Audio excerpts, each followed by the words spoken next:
Hi, guys. Ryan Moffat here with Addiction Hope. I hope you're doing great as it's June 2017 and we're getting ready to jump into some amazing, fun summer months, especially out here in Central Oregon. You know, the outdoor living, the rafting trips, the hiking, the backyard barbecues.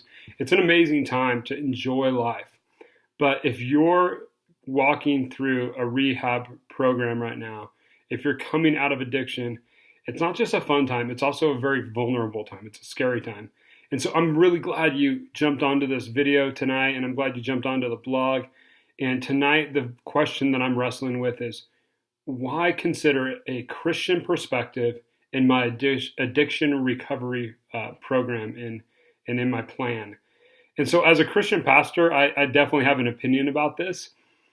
What I think is so valuable about considering a Christian perspective in your rehabilitation plan and program, whether it be like a ministry, such as a Celebrate Recovery, where they've seen literally tens of thousands of people get clean from addictions, or whether you have a porn addiction and a ministry like XXX Church or Pure Desire are two ministries that they just work with people so they can get clean with their sexual addictions.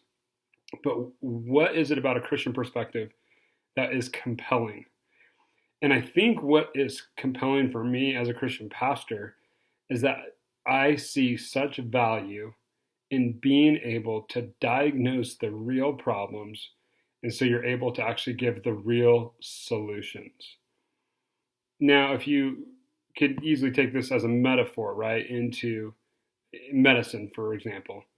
You go to the doctor, you got some problems, you think it's a headache. The doctor says, well, I think it's just a headache. Here, take half a baby aspirin. And you take these half a baby aspirin, nothing's working, and your headache keeps getting worse. And suddenly you realize something's really wrong, but it's been 6 months now. You go back to the doctor, they do some CAT scans.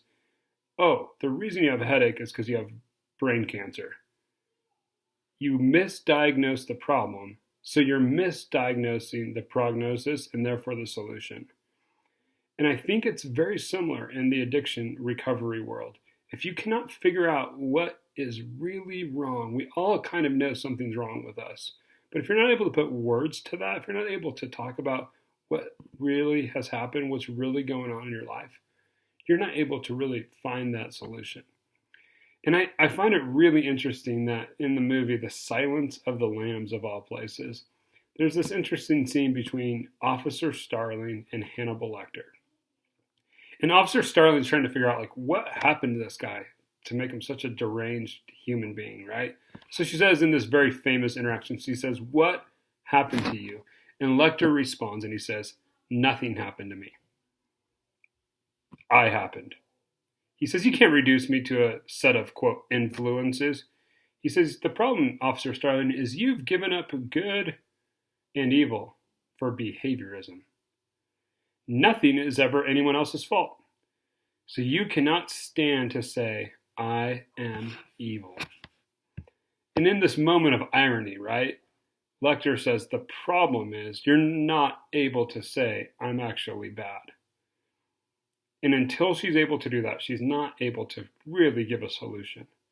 And I think it's the same with our addiction. Until we're able to stop talking about what has happened to me, and I'm sure there has been some very traumatic things, right? We're definitely victims of our lives.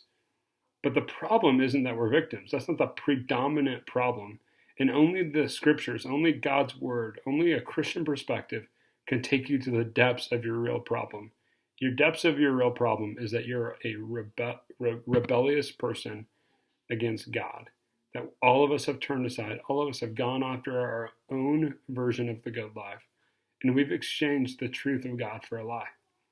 And until we're able to put language to that, until we're able to talk about that, until we're able to go super deep into our own mess, into our own depravity, we won't be able to talk about a real solution. And so, friends, I just want to tell you, there's nothing in you that should scare you, that you don't have to hide anymore, you don't have to pretend anymore, and you don't have to pretend you're better than you are anymore. Because of Jesus, you've been forgiven. and it's time to come clean and get real with God, yourself, and others. Thanks for coming and checking us out. Have a great day, and God bless you and all your desire for your recovery. See ya.